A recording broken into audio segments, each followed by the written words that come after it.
buenos días. Bienvenida a Y si digo que sí. Hola, ¿qué tal, Lucy? Muchísimas gracias por la invitación. Es un gusto estar acá contigo y con tu público. Muchas gracias. Hoy me agarraste un poquito ronca.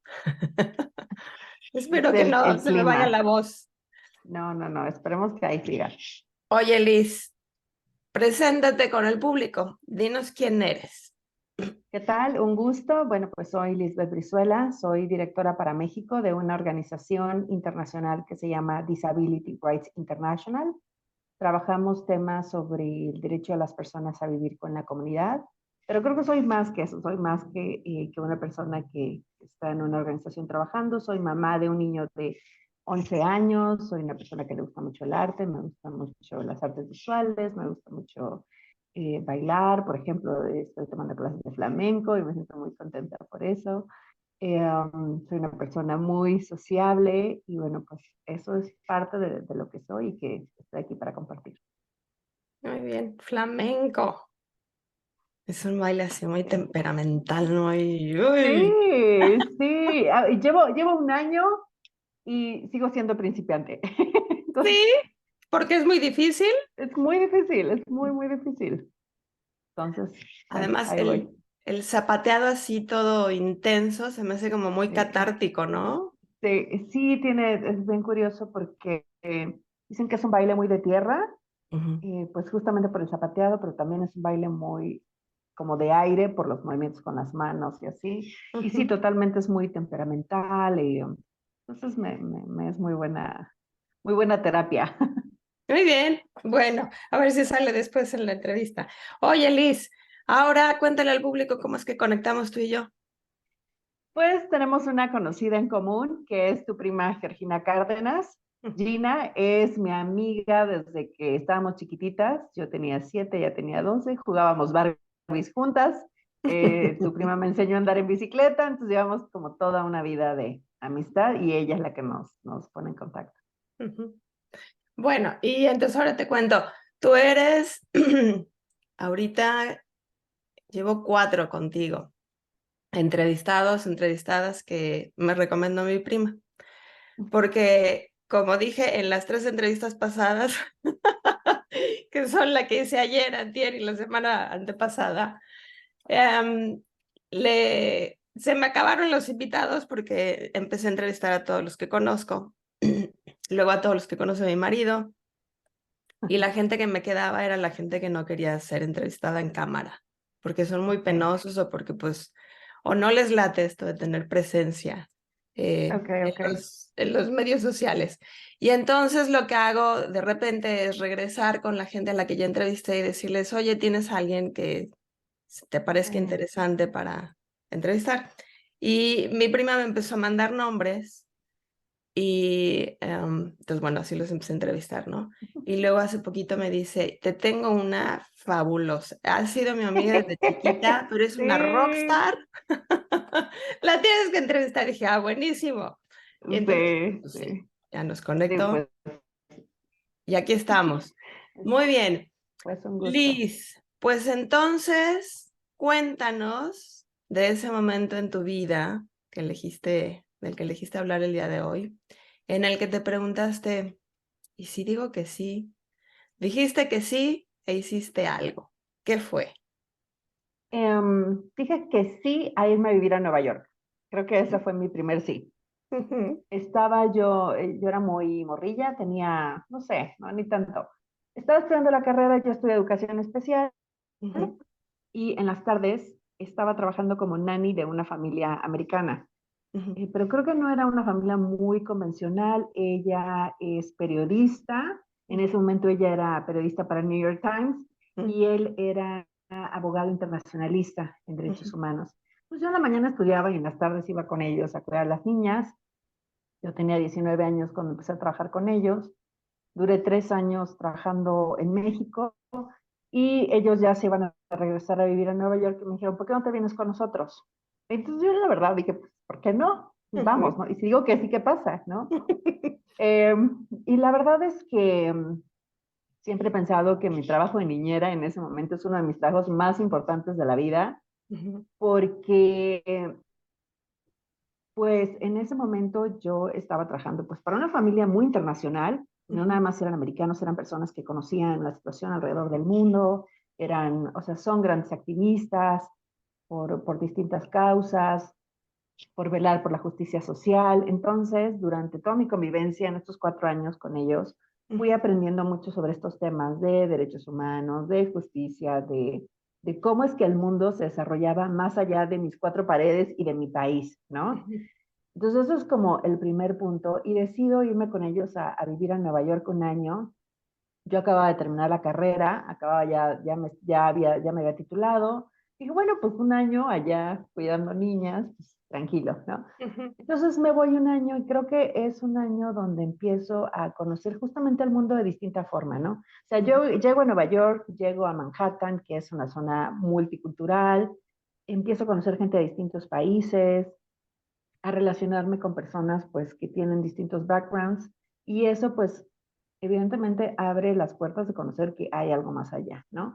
El impacto que puedes hacer en la vida es más allá de lo que te planeas o de lo que te planteabas en un primer momento, ¿no? Digo, yo estudié educación especial, o sea, lo que se esperaba de mí en ese momento, pues es que yo fuera maestra, ¿no? Que pues, estuviera en un salón de clase, que estuviera ahí en una escuela, y ya total, termino mi año, regreso y hago lo que se supone que tengo que hacer, ¿no? Entonces voy a pedir trabajo, empiezo como maestra de educación inclusiva, acompañando algunos procesos de algunas niñas y niños que están en escuelas regulares, pero que, pero que necesitan apoyo para su inclusión en las escuelas, ¿no? Entonces, trabajo 2 años acá y empiezo así como, o sea, como un poco incómoda en el sentido de que quiero algo más, ¿no? Entonces, yo era muy joven, renuncio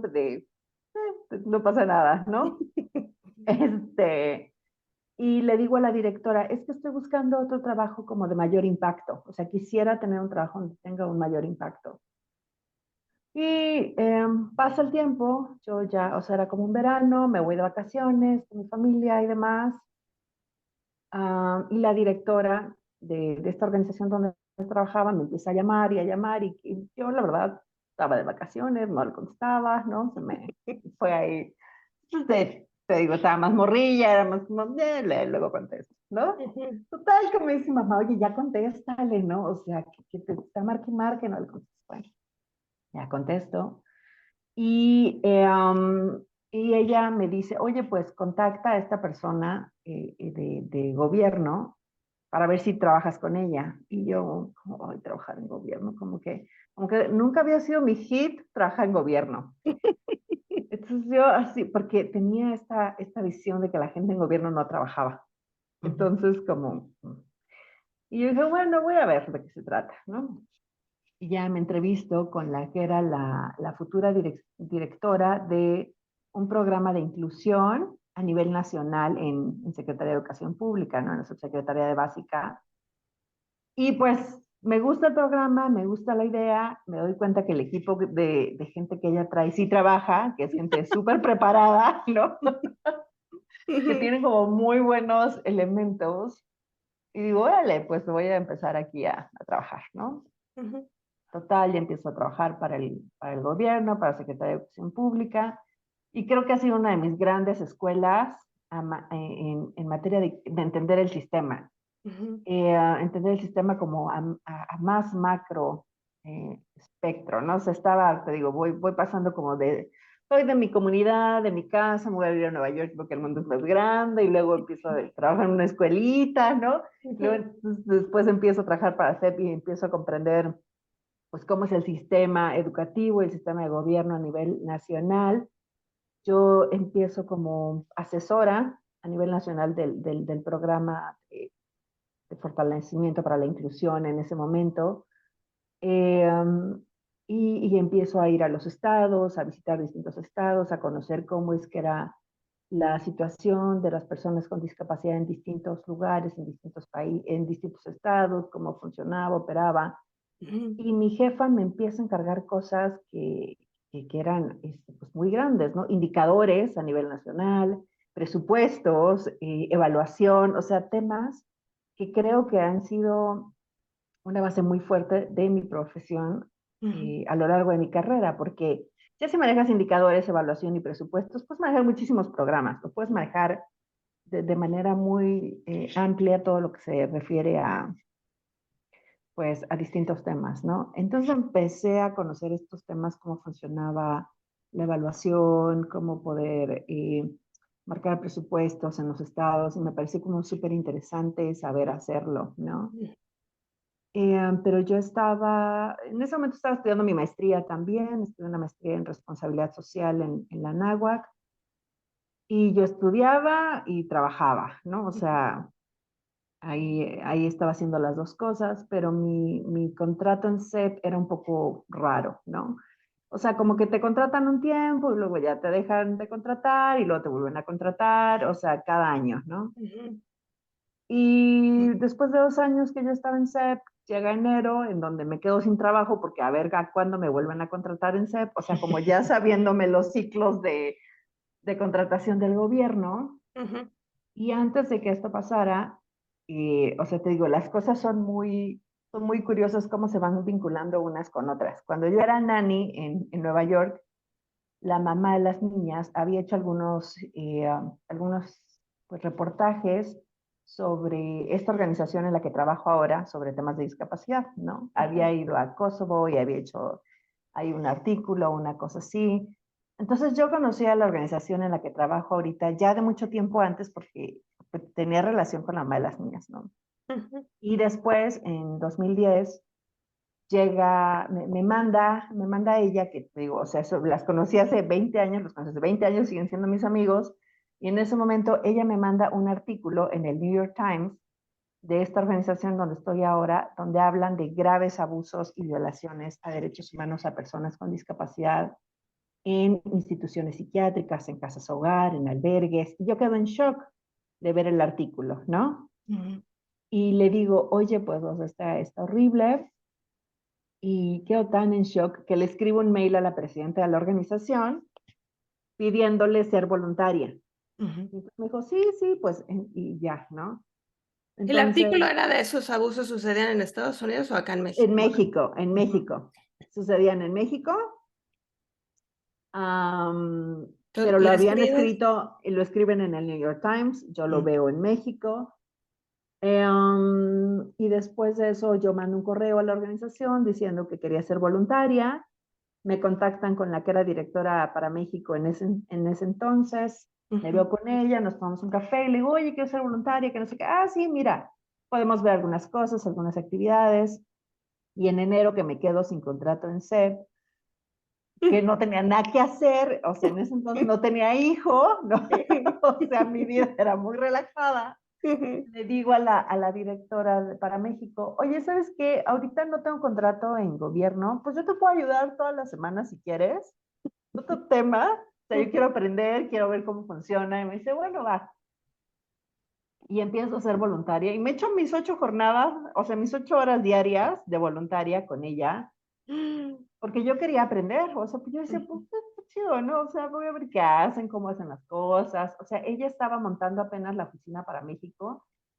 Y me tocaba acompañarla que a comprar los muebles, que a ver gente, o sea, como, entonces yo lo tomaba como pues, está chido, está divertido, me estoy entreteniendo, estoy aprendiendo, o sea, de verdad era muy, o sea, como mi visión era, sí, voy a ser voluntaria, sí, pues tengo tiempo, ¿no? ¿De qué es lo que me contratan en CEP otra vez, ¿no? ¿De qué año estamos hablando? 2010, 2011, Ok. 2010, 2011.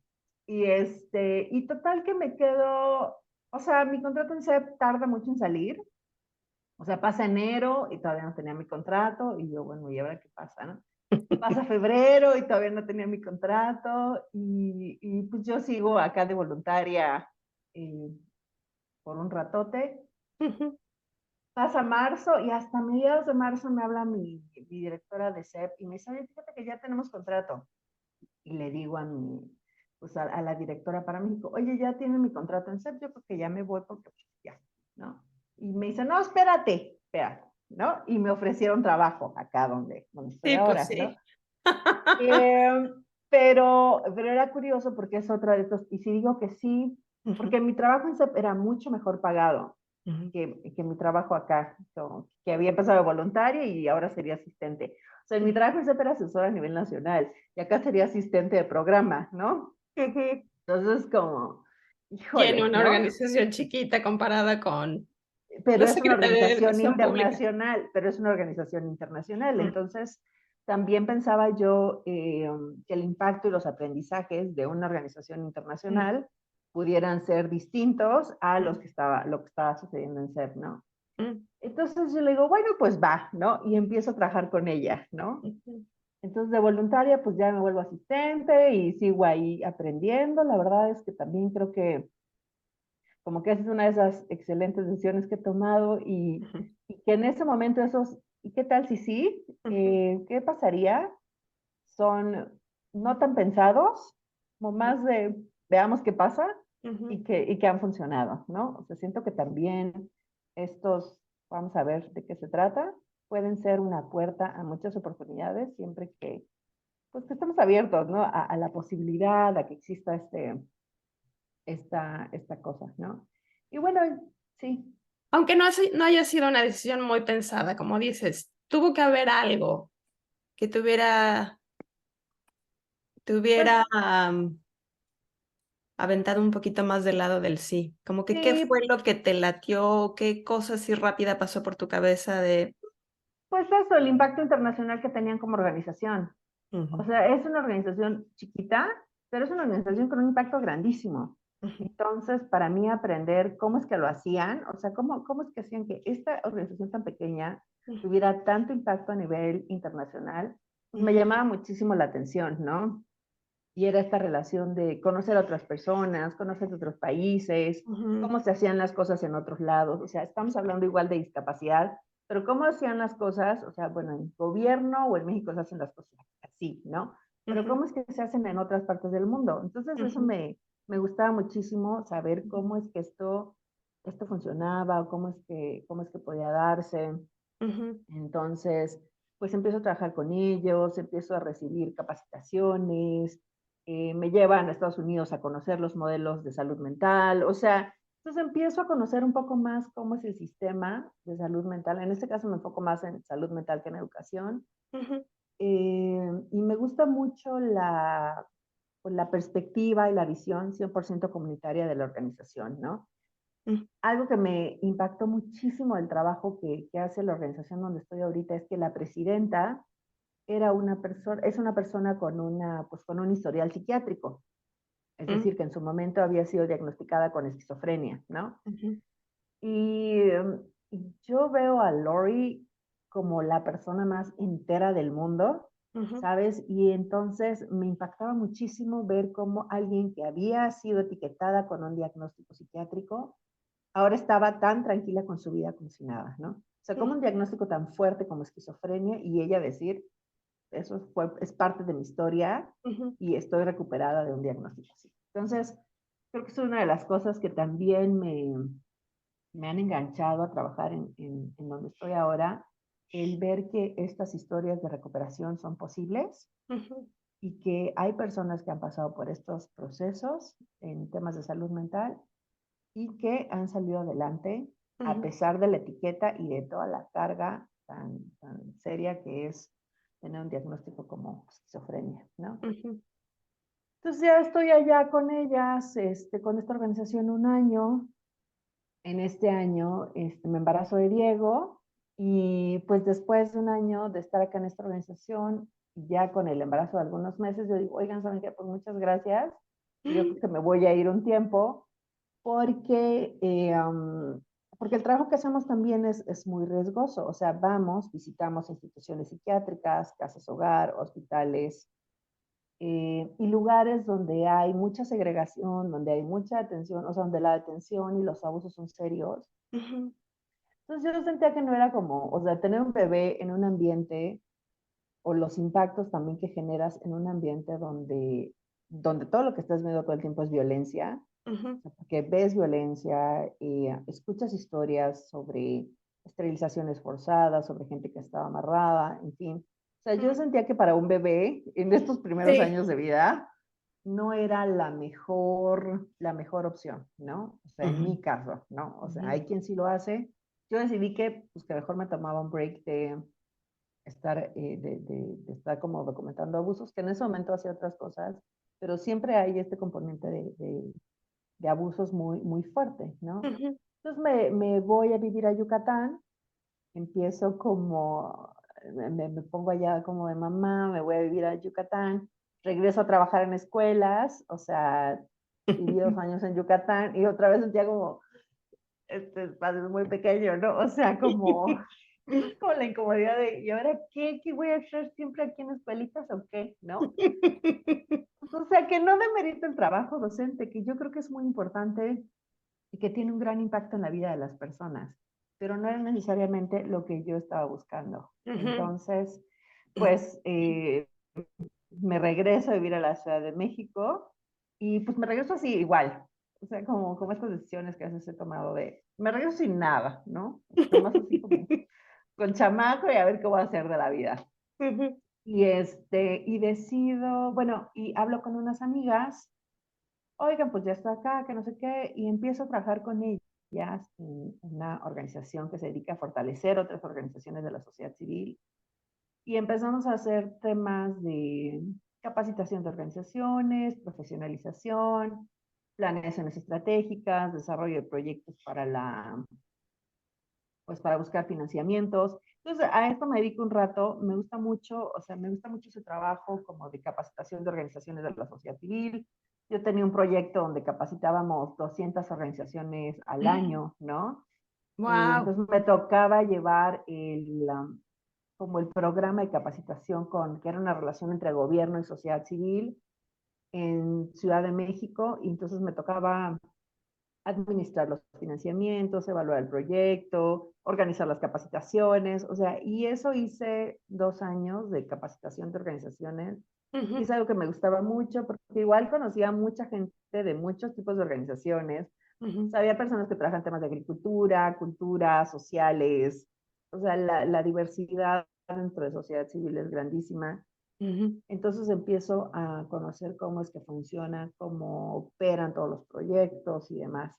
Ya a los 2 años y medio de estar trabajando en esta organización, me llaman de Disability Rights, donde estaba trabajando de voluntaria al principio, y me ofrecen regresarme a trabajar con ellos, ¿no?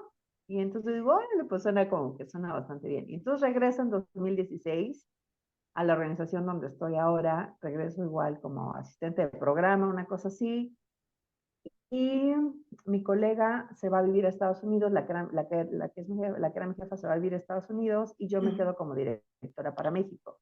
Entonces, ya llevo 7 años dirigiendo la oficina acá en México. Y bueno, pues creo que también han sido 7 años de mucho conocimiento, no solo de la situación en México, sino esta puerta de conocer cómo funcionan otros países, cómo funciona la salud mental y temas de discapacidad a nivel internacional, ¿no? O sea, me ha tocado ir a Naciones Unidas, hablar en algunos eventos, por ejemplo. He podido hacer, pues, en compañía de otras organizaciones de la sociedad civil, algo que llamamos informes alternativos.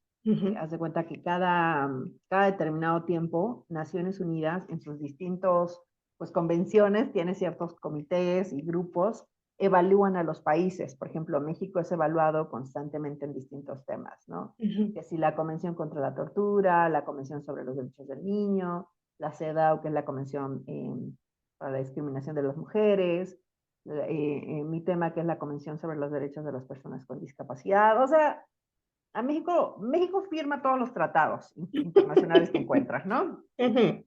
Y firma todo, y pues cuando a todo dice que sí, pero nunca dice cuándo, casi, ¿no? O cómo lo va a hacer, ¿no? Sí.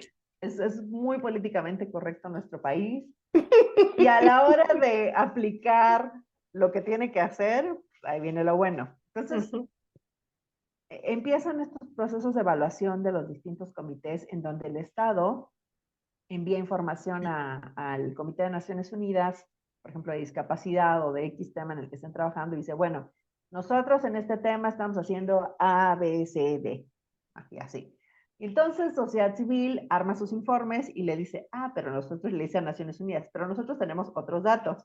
Entonces, nosotros lo que hacemos es recopilar información y mandar a Naciones Unidas los otros datos que nosotros tenemos, ¿no? Ok, bueno, el gobierno dice que tiene ABC, pero nosotros hemos visto ABCD, ¿no? Y entonces, pues me ha tocado colaborar en estos procesos de informes alternativos, de hablar ante Naciones Unidas y decirles, oigan, no, es que pues sí entiendo lo que dijo México, pero México ha dicho, o sea, pero nosotros hemos visto esto, esto y esto, ¿no? Entonces, creo que es un trabajo que me permite justamente trabajar a nivel local, pero también incidir a nivel global. Entonces, poder como combinar estas dos estrategias y también lo que me gusta mucho es poder generar la interseccionalidad entre los distintos temas. Yo trabajo temas de discapacidad y algo muy específico que son las personas que viven en instituciones psiquiátricas, residenciales y demás, pero podemos vincularnos con el movimiento feminista, nos vinculamos con el movimiento de niñez, con las personas que están trabajando temas de tortura, con las personas que trabajan migración.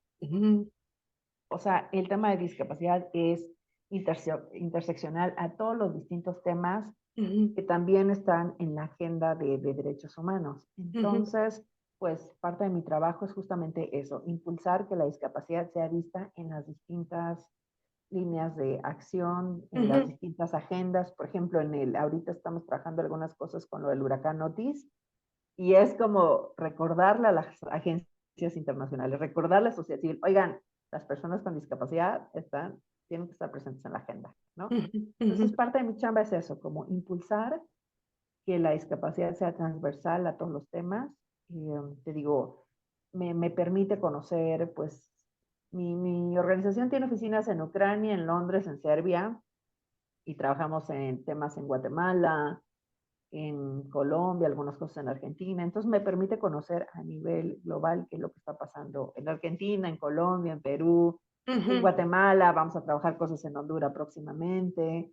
Entonces, como ir buscando esta forma de, como de aumentar la visibilidad, de crecer no solo como país, sino trabajar como región, en región Latinoamérica y poder pues impulsar el trabajo que estamos haciendo pues, a nivel local, pero con un enfoque global. Entonces, eso es más o menos lo que hago, cómo llegaba aquí y así está la cosa.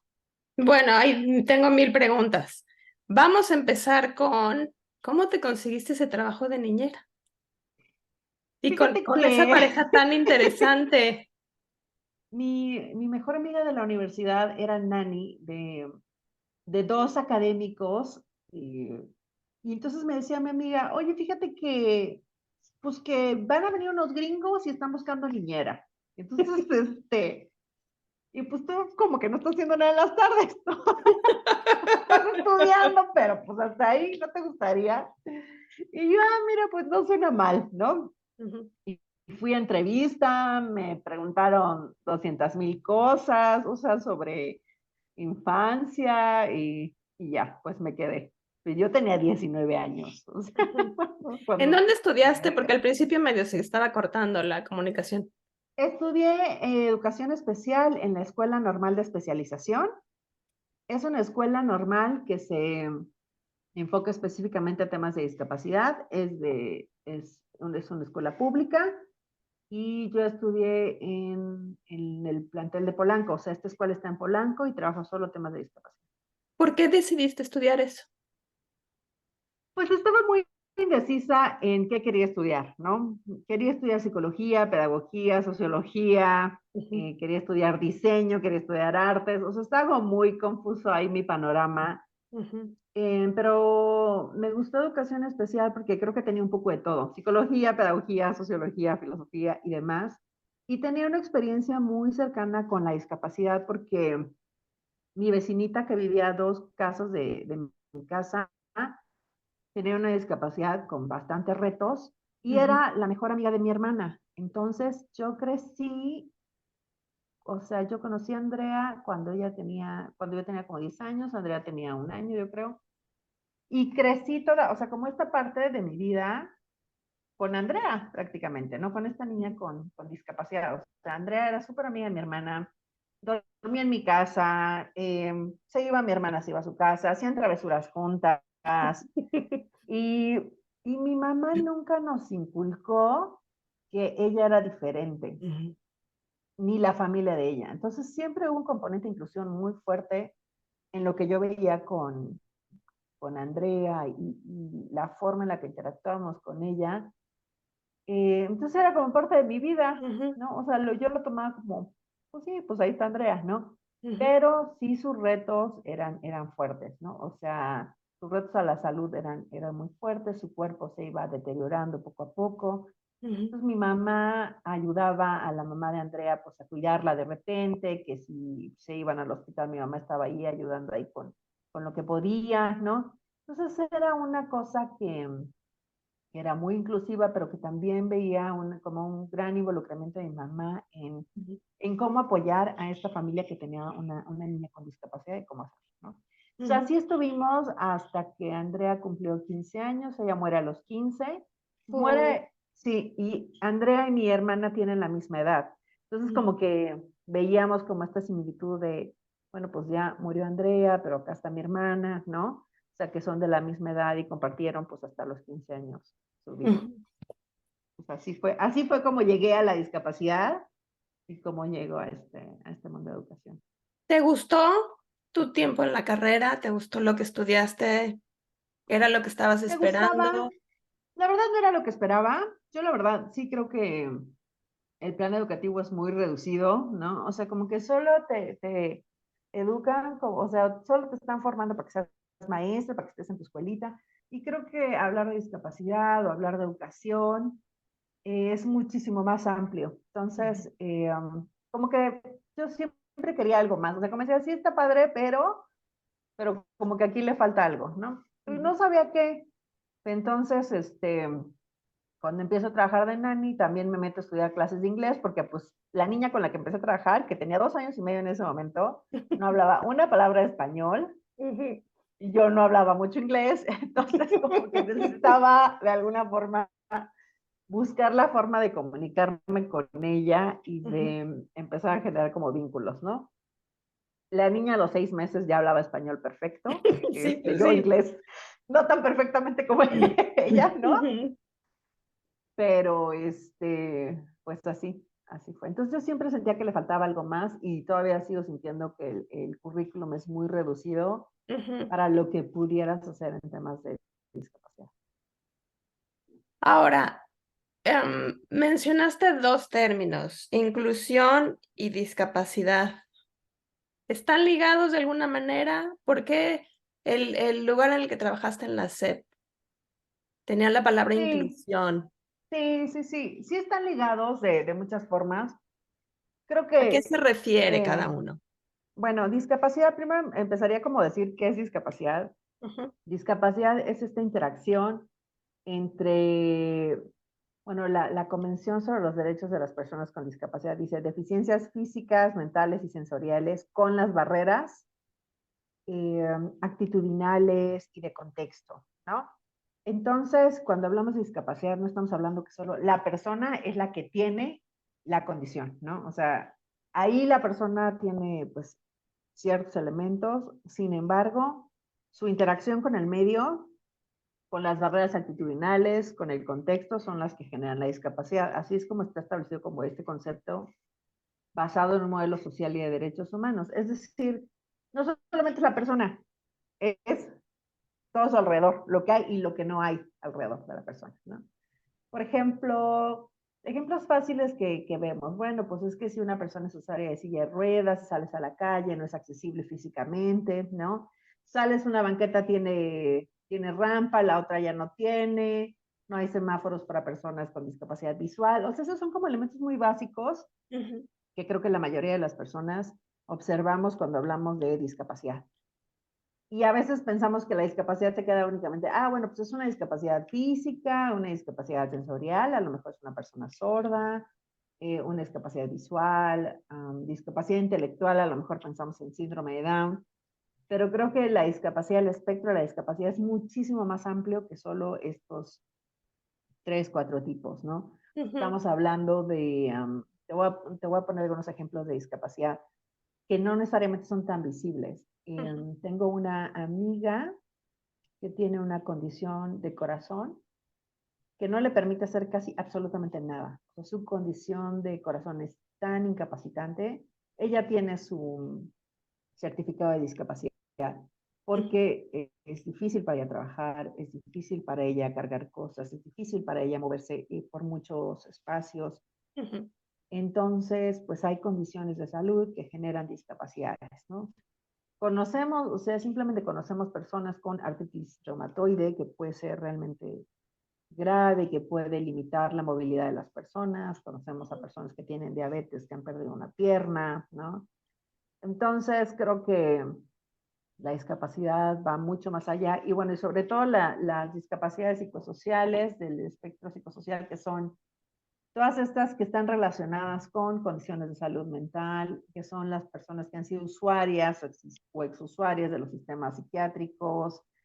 Eh, por ejemplo, estas personas que tienen diagnósticos de salud mental como trastorno bipolar, esquizofrenia, depresión mayor, ansiedad y demás. Todo esto entra dentro de esta otra esfera que llamamos diversidad psicosocial, es ujú, decir, pues toda la diversidad de, yo digo, de seres humanos al final del día, ¿no? Porque ujú, quién, especialmente con la pandemia, que lo vimos, ujú, quién no desarrolló condiciones de salud mental, ¿no? ¿Quién no está en este aspecto? ¿Quién no se considera?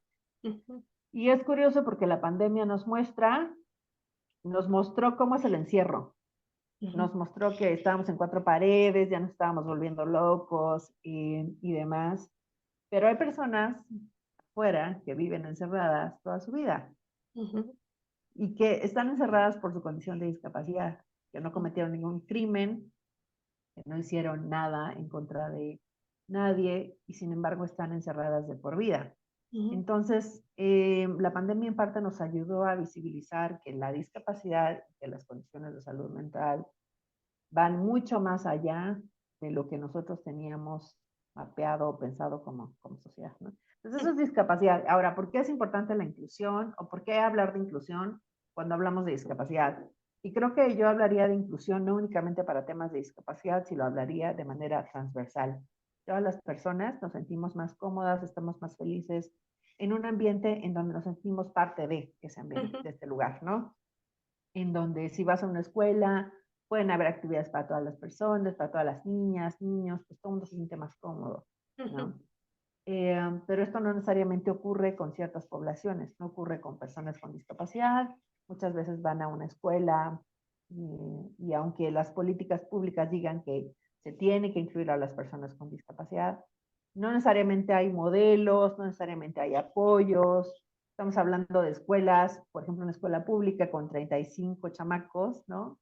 ujú, Una maestra, las condiciones del salón pésimas, más niños con discapacidad. Entonces, la maestra no tiene capacidad para trabajar todos estos temas, ¿no? ujú, O sea, yo llegaba a escuelas donde, pues, ¿qué tenía? En una escuela, 20 niños referidos a los sistemas de educación especial.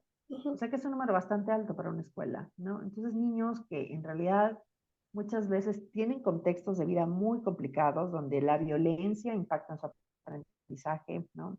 En donde, me acuerdo una vez un chiquito que tenía, estaba conmigo porque tenía problemas de lenguaje, ¿no? Y lo pongo entre comillas porque el lenguaje es una actividad muy social, o sea, es una habilidad que se va adquiriendo socialmente. Y entonces ujú, empiezo a indagar como, bueno, pero como que algo no me cuadraba en su diagnóstico de, bueno, ¿por qué esto? ¿Por qué me dicen que tiene problemas de lenguaje? Y, y me doy cuenta que nadie habla con él en su casa, ¿sabes? ay, Entonces estamos hablando de un niño que llega a la escuela y nadie le habla, que no tiene con quién platicar, que su papá tiene poca comunicación con él, que su mamá no, o sea, que su mamá murió, que está viviendo con la abuela. híjole, Cuando hablamos de inclusión, tenemos que empezar que no solamente es el niño en la escuela, es el niño en su casa, el niño en el círculo en el que se desarrolla. ujú, Entonces, ¿cómo vas a desarrollar un lenguaje si no hablas con nadie? ujú, O sea, no hay elementos para desarrollar este lenguaje, ¿no? ujú, Pues yo lo veía así, yo decía, pero es que el niño no es el problema. Y es lo que queremos hablar cuando hablamos de inclusión o cuando hablamos de discapacidad, que el problema, o sea, entre comillas, problema, porque no es un problema, o sea, que las barreras se encuentran en el contexto, en el entorno que no está ofreciendo los elementos para que las personas puedan acceder al conocimiento, al aprendizaje. O sea, el medio era completamente limitante para este niño, ¿no? O sea, te estoy poniendo un ejemplo muy básico, pero el medio era muy limitante. Entonces, ¿cómo vas a adquirir habilidades sociales, habilidades comunicativas, cuando tu alrededor, cuando tu contexto es completamente limitante? Entonces, lo que tenemos que trabajar es en la inclusión del medio, en la inclusión de qué está pasando, con quién está hablando, cómo poder generar otros vínculos, que van muchísimo más allá de una terapia de lenguaje. Esto no te lo resuelve una terapia de lenguaje, es cuál es el contexto en general, ¿no? ¿Qué es lo que está pasando alrededor que no está generando las alternativas? Y así, entonces, cuando hablamos de inclusión, en mi tema, que es las personas que viven en instituciones psiquiátricas y residenciales, pues imagínate que vives toda tu vida encerrada en cuatro paredes. ¿Con qué elementos vas a socializar? ¿Qué elementos tienes para compartir con otras personas? Para aprender sobre lo que hay afuera. O sea, nos han contado historias de que hay niños que no saben qué es un pepino porque solamente han visto un pepino cortado en su plato. Pues sí. Jamás en la vida han ido a la cocina a ver que un pepino es de cierta forma, que es de color verde, que se compra en la tienda. O sea, ese tipo de limitaciones generan esta institucionalización, ¿no? El vivir entre cuatro paredes. Y te estoy hablando de niños, niñas y adolescentes que viven, que muchos de estos son, pues que teóricamente son huérfanos, ¿no? O sea, nosotros creemos que todas las niñas y niños que viven en casas hogar, en orfanatos y en centros de asistencia social, no tienen familia. Sin embargo, los estudios demuestran que de un 60 a un 90% de las niñas, niños y adolescentes tienen un familiar biológico vivo. Es decir, no se encuentran encerrados, no se encuentran viviendo en instituciones residenciales por la falta de padres y madres. Ni se encuentran segregados porque muchas veces por cuestiones de pobreza y discapacidad o por contextos que también son violentos. Entonces, cuando hablamos de inclusión, hablamos cómo es que vamos a hacer que una niña o un niño pueda tener una familia, llámese familia o entiéndase familia por muchísimos conceptos, no estoy hablando de papá, mamá, hijitos. ¿Cómo vamos a hacer para que una niña o un niño viva en la comunidad, incluido, y que esté y que no tenga que vivir segregado? Porque la segregación genera trauma y los traumas pueden generar discapacidades, ¿no? Entonces ya el simple hecho de la separación familiar genera un trauma en las niñas y en los niños, y el trauma pues no atendido genera otras condiciones. Te encuentras niños con depresiones, hay muchos pues, casos de suicidio en niños que han vivido en instituciones, ¿no? Entonces, cuando hablamos de inclusión, hablamos de pues, quitar estas barreras, de quitar estas paredes, de generar alternativas comunitarias, de vida comunitaria, para todas las personas que se encuentran pues, en condiciones y en contextos de encierro distintos, ¿no? ¿Por qué te interesó esta área específica? Fíjate que justamente cuando estaba estudiando, que tenía unos 18 años, la primera vez que como que me llevaron a prácticas, una maestra muy mala tuvo esta grandiosa idea de, o sea, como querer hacer una limpieza de salón, ¿sabes? Como estás en tu primer semestre, vamos a ver qué tanto aguantas cuando hablamos de discapacidad, así tal cual. Y nos llevó a una institución residencial, que es la primera institución que yo conocí. Yo tenía 17, acabo de cumplir 18 años. De estos lugares que lo comentamos nosotros ahora y encuentras gente amarrada, yo encontraba gente en jaulas, ¡Ay, qué horror! gente que estaba desnuda, deambulándose. Me acuerdo que tenía 18 años, veía a un chico pegándose en la pared hasta sangrar, ¿no? Las enfermeras, nada más había como 3 enfermeras y me acuerdo que había un pasillo en medio, unas a los lados y te iban diciendo, este tiene un diagnóstico de no sé qué, este tiene diagnóstico de quién sabe qué. Entonces me parecía que el trato era muy malo, ¿no? El olor de las instituciones cuando entras es muy característico. Entonces todavía creo que recuerdo el olor de esa primera visita. ¿A qué huelen? Es, es una mezcla entre orina, heces fecales y cloro. Ay. de verdad, o sea, huele a todo. Entonces, y es un olor muy especial que tienen los lugares estos, los que visitamos, porque siempre quieren limpiar, entonces le echan muchísimo cloro, entonces te pica la nariz del cloro, pero también tiene otros aromas ahí extraños. Entonces, mi primera visita me crea un tipo shock Ujú, entre terror y fascinación, ujú, que no sé qué hacer con esto, ¿no? Entonces, y después de esta visita, muchas de mis compañeras de este primer semestre se salieron de la carrera porque se les hacía muy fuerte. Y la verdad es que no, o sea, no tienes que trabajar ahí necesariamente, ¿no? Em, eso es lo que decías que era la estrategia de la maestra, así como para ir sí, colando, a de estas no van a sí, aguantar ya de una vez que sí, de una vez que las se salgan. llevo, que se traumen y las que aguanten. Sí, sí. Y te digo, a mí me creó una especie de terror, fascinación, y yo sabía que algo estaba muy mal en lo que había visto, pero no sabía qué era, Ujú, ¿sabes? O sea, yo decía, algo aquí está muy mal, o sea, algo de lo que vi es muy malo, pero no sabía necesariamente qué era o cómo traducirlo, porque mi maestra tampoco es que tuviera herramientas para decir lo que ustedes vieron está mal, ¿no? ujú, O sea, todo lo que ustedes vieron no tiene que pasar. Entonces, siempre me quedo con esta espinita de algo está aquí, algo aquí es muy malo, ¿no? ujú, Entonces ya cuando empiezo a conectar con esta organización, que yo ya sabía que se dedicaban justamente a hacer este tipo de investigaciones, pues empiezo a visitar lugares. Y yo creo que he visitado, pues, ¿qué será? Unas 70 instituciones residenciales en México, en Guatemala, en Colombia. He ido muchísimas veces a un hospital psiquiátrico en Guatemala. O sea, he visitado muchas veces estos lugares ujú, y todos tienen los mismos componentes. O sea, creo que segregación, hay abuso, hay falta de opciones en la comunidad. Entonces, empieza a ser un tema que me llama muchísimo la atención porque no es un tema fácil, ujú, porque es un tema que tiene que ver con otros elementos como falta de transparencia, impunidad, porque es muy común que las personas con discapacidad en estos espacios sean abusadas y no pase nada. ¿Sabes? El abuso está muy normalizado. Es ujú, como de, ah, pues es que tiene autismo, pues es que lo voy a amarrar porque tiene autismo, ¿no? Esas son sus respuestas. ujú. Una vez fuimos a una institución en Jalisco y había un chiquito como, o sea, era un niño de 17 años y estaba amarrado, o sea, estaba cubierto en una toalla y amarrado con cinta canela. Y entonces o sea, le preguntamos al director, oiga, pero ¿por qué está así? Porque nosotros tienes que preguntar y saber, oiga, ¿pero qué está pasando? ¿No? Los bracitos adentro, o sea, Bracitos como adentro, paquetito. paquetito, ¡Ay, qué totalmente. horror! Y nos decía, ah, es que tiene autismo y no hay modelos de rehabilitación, entonces así se queda.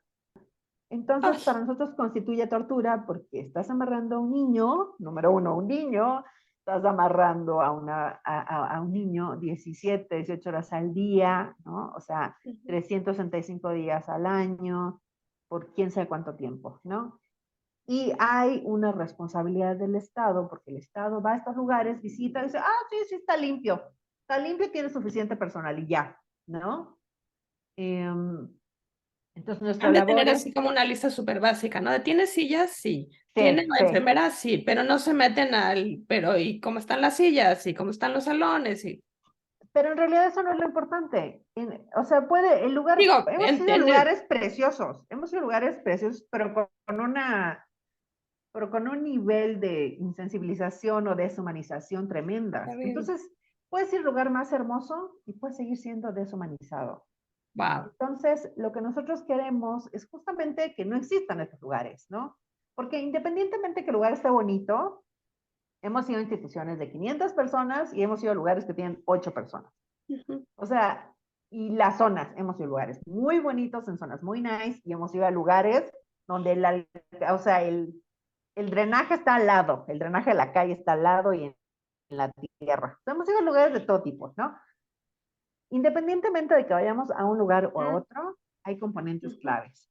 El abuso del poder por parte de las y los cuidadores que están al frente, ¿no? Siempre hay una persona que tiene más poder, que va a decidir sobre ti, sobre tu cuerpo cuando hay encierro.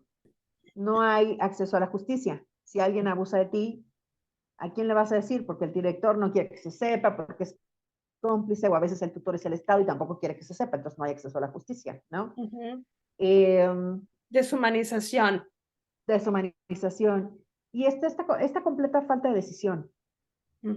porque nosotros en la vida diaria decimos, bueno, pues yo hoy me quiero levantar a tal hora, voy a comer, me voy a vestir de esta forma, voy a salir a tal. O sea, esta agencia y autonomía de llevar tu agenda a tu gusto, no lo tienen las personas que están en encierro. Nadie. Ni las niñas, ni los niños. O sea, acá te dicen, te levantas a las 4 de la mañana, te bañas, vas a rezar a tal hora, después de rezar vas a desayunar, luego te vas a la escuela, si es que tienes escuela, los que tienen discapacidad muchas veces no tienen escuela. Entonces ahí tienes 24 horas del día para hacer nada, ¿no? Entonces, la inactividad también pues genera mucho deterioro físico en el cuerpo, físico, mental, social, de todo tipo, ¿no? Entonces, nuestra labor es mostrar y exponer esto que está pasando en México y en otros países. Es lo que hacemos, es a lo que nos dedicamos y a decir, no puede seguir ocurriendo. O sea, necesitas crear modelos comunitarios, crear modelos inclusivos. Porque, a ver, cualquier persona puede tener una discapacidad en cualquier momento de su vida.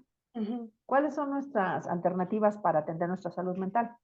O sea, si estas son tus alternativas, estamos muy mal, ¿no?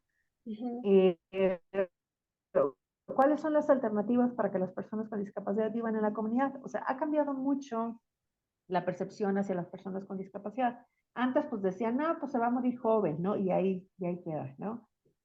Pero sus expectativas de vida han cambiado, la forma en la que se desarrollan en la comunidad también han cambiado, su forma de interacción ha sido muy diferente. Entonces, tenemos que ir cambiando también, ¿no? Tenemos que ir abriendo las puertas para que todas las personas puedan vivir en comunidad. Entonces, hablando de niñas, de mujeres, de personas con discapacidad, personas migrantes, refugiadas, las puertas tenemos que abrirlas, tenemos que dejar de encerrar. Entonces tenemos que generar alternativas comunitarias para todas las personas, para las personas indígenas, porque también hay espacios de encierro, ¿no? Oye, ¿cómo te Entonces, dejan pues entrar eso. esas organizaciones o esas instituciones para evaluar? ¿Saben que van ustedes a echar ojo de Bueno, ver tenemos cómo está como, sucediendo todo? mira, depende. O sea, nosotros siempre somos claros y siempre decimos quiénes somos. Ujú. Eh, um, yo siempre digo, mira, soy de Disability Rights International, quería ver si te podemos como conocer, va a hacer una visita y ver cómo funcionan. Hay quienes no nos conocen y nos dejan entrar sin problema. Hay quienes ya nos conocen y no nos dejan entrar. Y hay quienes nos conocen y piensan que si no nos dejan entrar es peor. Entonces, varía mucho. Por ejemplo, hemos solicitado acceso a algunas instituciones públicas, hospitales psiquiátricos, y a nivel federal nos han abierto las puertas, pero a nivel estatal se buscan las vueltas para que no vayamos, ¿no? Entonces, en esos estamos. O sea, esta es la historia de nuestra vida, el ¿Producen acceso. algún tipo de reporte con Sí, alternativas, soluciones que le presenten a la institución a la que acaban de visitar? presentamos informes, no hablamos especialmente de alternativas para las instituciones, porque nuestro enfoque más bien es trabajar con el Estado, con el gobierno, ¿no? Mm. Mostrar al Estado, hablar como más bien de manera sistémica en lugar de Mm. casos particulares, ¿no? Nuestras recomendaciones para las instituciones que visitamos siempre va a ser que cambien su modelo de atención, que Que se hagan las cosas refieran bien y mejor. los simplemente que dejen de cerrar y segregar y que creen alternativas comunitarias con el mismo dinero que están recibiendo. O sea, por ejemplo, una vez visitamos una casa hogar para niñas y niños con VIH. Y había una nenita que estaba ahí porque el DIF se la había quitado a la abuela que la cuidaba muy bien, porque la abuela no le daba el medicamento todos los días. Entonces gastaban en la institución donde estaba la niña 14,000 pesos mensuales, ¿no? Entonces yo decía, ¿no sería más fácil que la niña siguiera viviendo en su casa con su abuelita y contratar a una enfermera que la fuera a visitar diario y que le diera el medicamento? O sea, ¿cuánto más te va a costar? Es muchísimo más barato, es más efectivo, es más inclusivo, Menos traumático para la nena. menos traumático para la nena vivir con su abuelita, pero que tenga alguien que le apoye a la abuelita a dar el medicamento. Ah, Y ya. eso es lo que está fallando, ¿no? Eso. Medidas tan Oye, sencillas como esas pueden ser. tú empezaste a trabajar en la Secretaría de Educación Pública con esta este programa a nivel nacional. ¿En algún momento trabajando en esta organización te has reconectado con ellos como para No, tratar de ahorita no. presentar todo lo que ustedes están haciendo y que, o sea, aprovechar como esa conexión que tenías tú con ese Claro. programa o con esa Ujú, ujú. No, Secretaría porque Musical? ahorita lo que yo hacía en CEP era más bien como de educación, como muy enfocado a educación. Y lo que hago acá es más enfocado a temas de salud. Eh, um, Temas de salud, salud mental, por ejemplo, con Secretaría de Bienestar Social. O sea, sí, tenemos contacto con Secretaría de Salud, Bienestar Social no nos quieren ni ver. O sea, ¿sabes? Como generamos informes, los informes son públicos, tenemos 6 informes ahorita sobre México, entonces tenemos nuestros informes y estos informes los utilizamos como herramientas para enviar al Comité de Naciones Unidas, tenemos un caso ante la Comisión Interamericana de Derechos Humanos, otro caso en Guatemala ante la Comisión Interamericana, 2 medidas cautelares que son unas medidas especiales de protección eh, debida integridad ante la Comisión Interamericana. Entonces, nuestros informes nos ayudan a hacer estas acciones de incidencia, pero nuestro enfoque más bien es a nivel Estado, o sea, no es a nivel local, o sea, no queremos que cambie una institución, queremos que cambie todo el sistema, porque el sistema es en realidad abusivo, o sea, y hay cierta complicidad por parte del Estado con el sistema, ¿no? Entonces, para nosotros, por eso es importante que haya esta relación y más Pero, por bien ejemplo, hablando, formar. como tú decías, de los distintos elementos que intervienen en estas situaciones, está también la parte educativa. Está también este asunto de que no hay escuela, o si hay escuela es pésima. Por ese lado, no hay algo de lo que bueno, de lo que tu organización produzca que les pueda ayudar a esta parte de este otro lugar en el que trabajabas, que tenía que ver Necesitamos más que con la haya más educación. como, primero necesitamos que el Estado reconozca y acepte sus responsabilidades en temas de Mm, segregación y cómo es que ha estado haciendo esto, ¿no?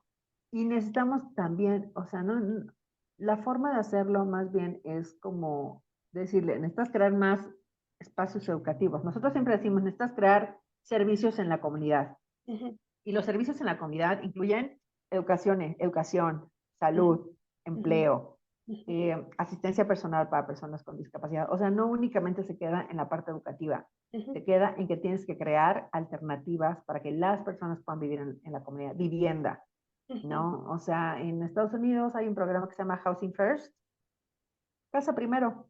ujú, Tú le das o sea, le das una vivienda a una persona y ahí puedes desarrollar otras cosas. ujú, Pero la persona necesita tener la seguridad de donde vivir, ¿no? Entonces, va mucho más allá de trabajar temas de educación. Temas de educación es una parte para niñez, para adolescencia, para jóvenes, ¿no? Y lo que pasa en el sistema educativo en México es que llega un punto donde las personas con discapacidad pues ya no tienen a dónde ir, ya se les acabó la escuela de educación especial a los 22 años y después y de eso no hay también. opciones. Ujú, Entonces, lo que nosotros decimos es, necesitas crear alternativas comunitarias, necesitas crear fuentes de trabajo, por ejemplo, ¿no? En donde y lo hemos visto, o sea, se ha ido moviendo el tema de cómo es que trabajamos, ujú, cómo es que las personas trabajan. Pues algunas trabajan mejor en su casa, otras trabajan mejor en la oficina, ujú, otras necesitan ciertas adaptaciones para trabajar. Por ejemplo, hay quien, si toma medicamento psiquiátrico, no puede empezar a las 8 o 9 de la mañana a trabajar, porque el medicamento es muy fuerte. O sea, a lo ujú, mejor tiene que empezar a las 11 o 12 del día en lo que termina de aterrizar, ¿no? Entonces, o sea, estas cosas se tienen que considerar cuando hablamos de trabajo, ¿no? ujú, Y pues hay otras organizaciones más allá de la nuestra que trabajan estos otros temas. Yo tengo colegas que trabajan temas laborales, otros que trabajan temas de accesibilidad, otros que trabajan temas de ciudades inclusivas. Entonces yo creo que son distintos elementos que van haciendo, pues, o en los que buscamos que las personas estén incluidas, ¿no? Que todas las personas, que ujú, haya, nosotros le llamamos acceso universal, para que todas puedan tener estos servicios. Si yo hablo de salud mental, pues no quiero que una persona tarde 2 horas o 3 en llegar al hospital psiquiátrico y luego se tarde 2 horas en que lo atiendan, ujú, vaya a una cita de 15 minutos con el psiquiatra, ¿no? Que le den cita en 2, 3 meses más, ujú, regrese a su casa 3 horas, o sea, ha perdido todo el día. Necesitamos que si una persona necesita servicios de salud mental, pueda ir a la clínica que está en su colonia y decir, así como tú vas con el médico, a decir, oye, fíjate que me duele la rodilla o me he sentido mal o estoy agripado, puedes ir con alguien en tu centro de salud a decir, ¿sabes qué? No me estaba sintiendo muy bien de ánimo, estoy un poco deprimido, no sé qué hacer. O sea, prevención, trabajar mucho con la prevención, desde el sistema comunitario, para no escalar a lo que tenemos en el sistema psiquiátrico. Oye, antes de pasar al no, dime, llevas ya varios años en esto Uh-huh, uh-huh. y supongo, quisiera pensar que sigues ahí porque has visto avances, Okay. porque hay algo que ha cambiado, porque si no sería muy deprimente seguir haciendo el mismo trabajo. Sí hay, o sea, Okay. hay algo que haya cambiado en estos años a nivel estado, ¿hay alguna organización que hayas visto que le haya dado la vuelta al asunto? ¿Hay algún caso Sí, sí hay cosas. luminoso en todo este mar de oscuridad? Yo creo que hay cosas muy luminosas. Es que el mundo se está moviendo de una forma extraña últimamente, pero creo que hay cosas luminosas en el sentido de que cuando yo empecé hace más de 11 años de voluntaria, lo que hice en ese momento fue que creamos la primera organización dirigida y gobernada por personas con discapacidad psicosocial, o sea, con esta diversidad psiquiátrica, ¿no? Era la primera organización en donde el director ejecutivo tiene un diagnóstico psiquiátrico, donde todas las personas tienen este tipo pues de condiciones o que son parte de la diversidad psicosocial.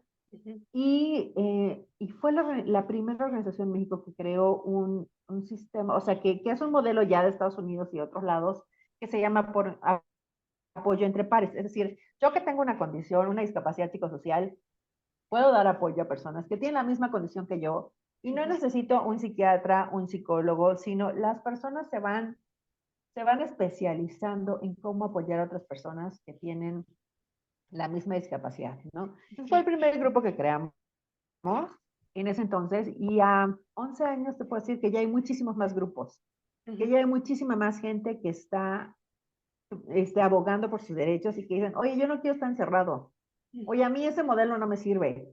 Para mí eso es un avance muy fuerte, o sea, ver que socialmente ya estamos llevando el tema a la mesa, que ya el tema de depresión, ansiedad y salud mental están sobre la mesa a partir de la pandemia, y que podemos empezar a hablar que esto es un tema que nos implica a todos. Entonces, esos son avances que yo veo grandísimos.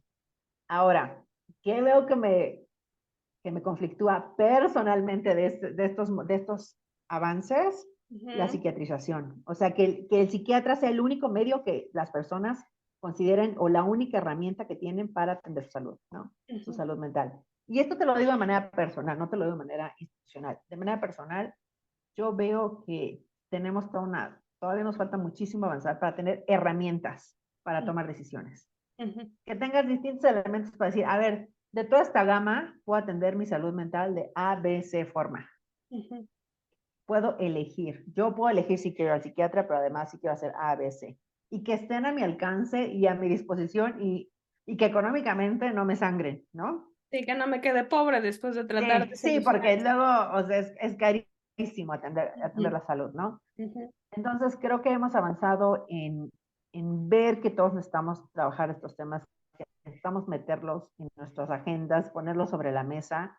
Hemos avanzado también, todavía nos falta, pero hemos avanzado en ver que el movimiento feminista tiene que incluir a mujeres con discapacidad, ¿no?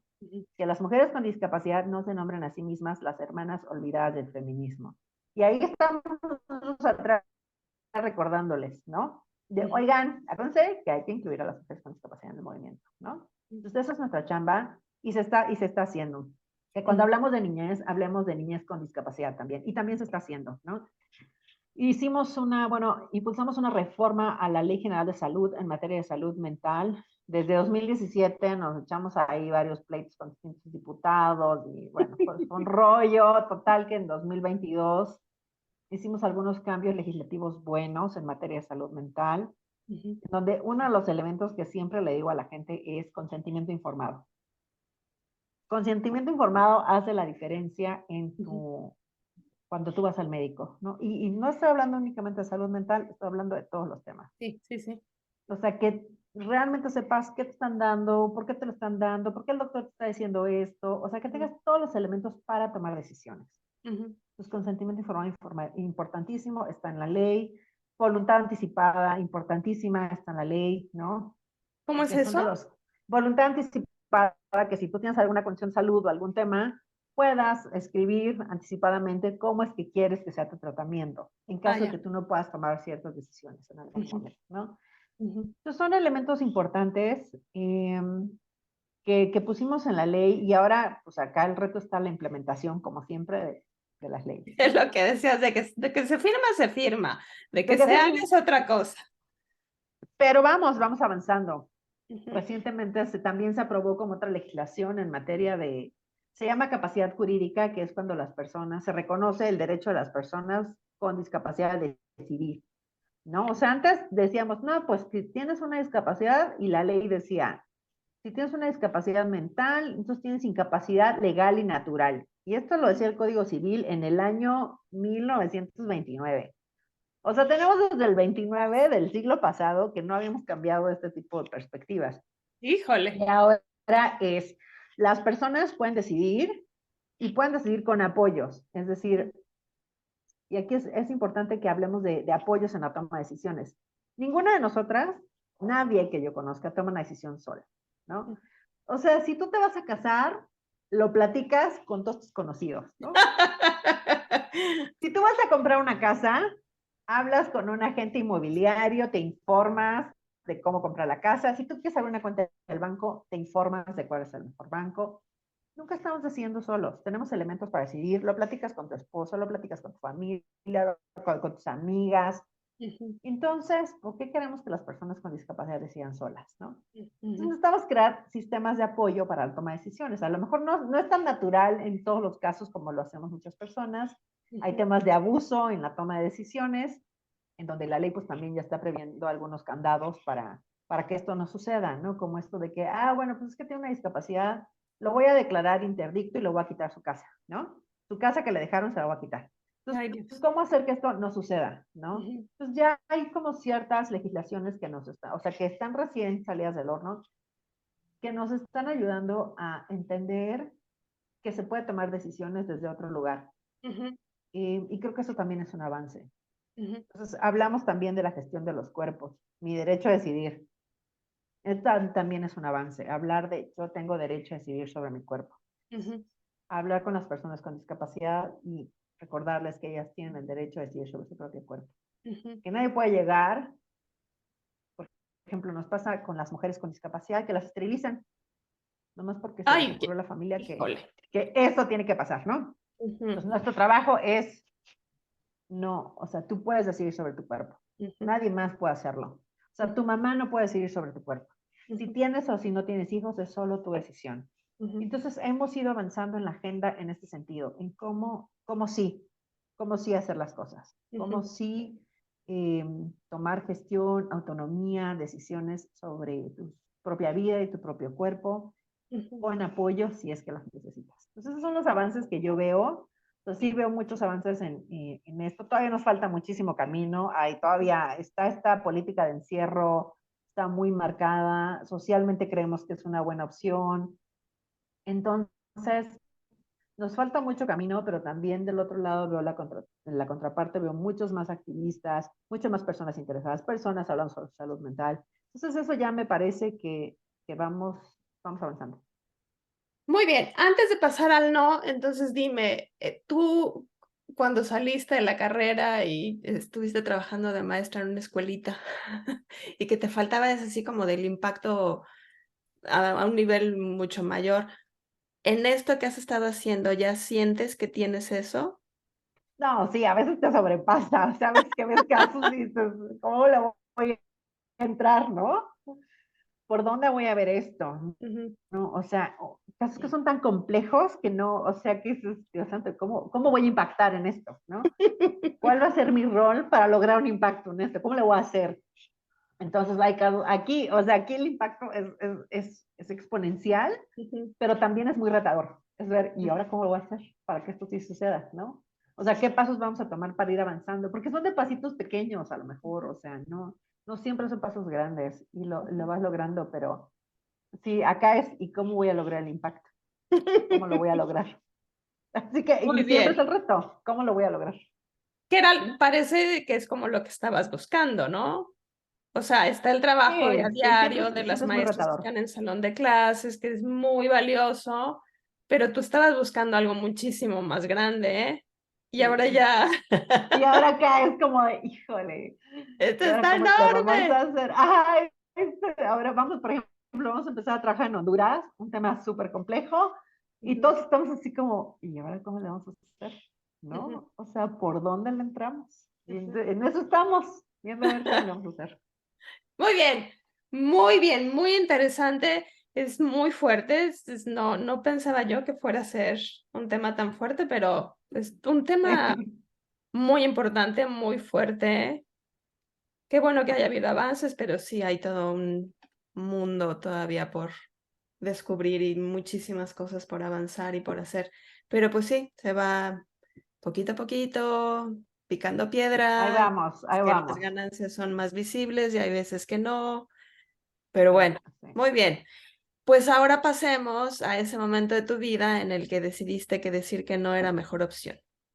Ya nos pasamos más de Ok, la hora, Liz. sí, pues yo creo que, ay, sí es cierto, decir que no, para mí ha sido únicamente estos programas o proyectos que no contribuyen realmente socialmente. También conociendo sociedad civil, pues conocí muchos proyectos y también dentro, así como en todos lados, en sociedad civil hay cosas que se mueven de manera muy opaca, ¿no? Entonces, he dicho que no a proyectos que son muy extraños, he dicho que no a proyectos que no tienen la transparencia, claridad o la integridad Ujú. necesaria que yo considere para avanzar. Entonces, esos han sido mis no. Es decir, no va a trabajar con políticos, no va a trabajar con diputados, o sea, que tienen proyectos extraños, ¿no? O sea, no va a trabajar con nadie. Y esos son mis no. No trabajar con nadie que no tenga un proyecto de impacto, transparente, claro, y en donde realmente logre sus objetivos. Proyectos extraños o raros, ¿te refieres como a que estén tratando de usar fondos con un Sí, tema, sí, o sea, sí, un proyecto, sí, pero que como no les malversación de interese el tema fondos, en el fondo? exacto. No, no les interesa y nomás también dónde sacan dinero. Eso también Híjole, es común en sociedad civil. bueno, ay, ok. Así hay. Bueno, muy bien. ¿Dirías que eres una persona que dice más sís que no o más nos que sís? No, más sí es que no. Sí. Generalmente digo que sí, a muchas cosas. Sí, es como sí, sí. Digo sí, luego vemos. Entonces, simplemente digo que sí. Ya luego quedamos en el vemos y, ay, en la torre, ¿y ahora cómo le vamos a hacer? ¿No? Eso sí, sí me pasa. Total, con que siempre tengas la opción de decir que no después de haber dicho un sí que resultó ser Sí, siempre. no muy Ser bueno. un poco precipitado. Ajá, ajá. Muy bien, Liz, pues un honor conocerte. Ahora ya veo por qué mi prima dice que eres una rockstar. Gracias Es por un haber gusto. aceptado la invitación. Ahora mándame fotos, imágenes que tengan que ver con esto, sí, toda esta historia de todo lo que has hecho. Lo que quieras compartir, lo agregamos al video. Y bueno, pues espero, aunque ya nos pasamos de la hora, espero que te la hayas pasado bien. No, súper bien y perfecto. Entonces busca algunas fotos y ahí te las mando, ¿vale? Bueno, muchísimas Muchísimas gracias. Un gracias. honor Sí, conocerte. sí, gracias igualmente. Ahí Que estamos. tengas buen día. Bye. Bye, Liz.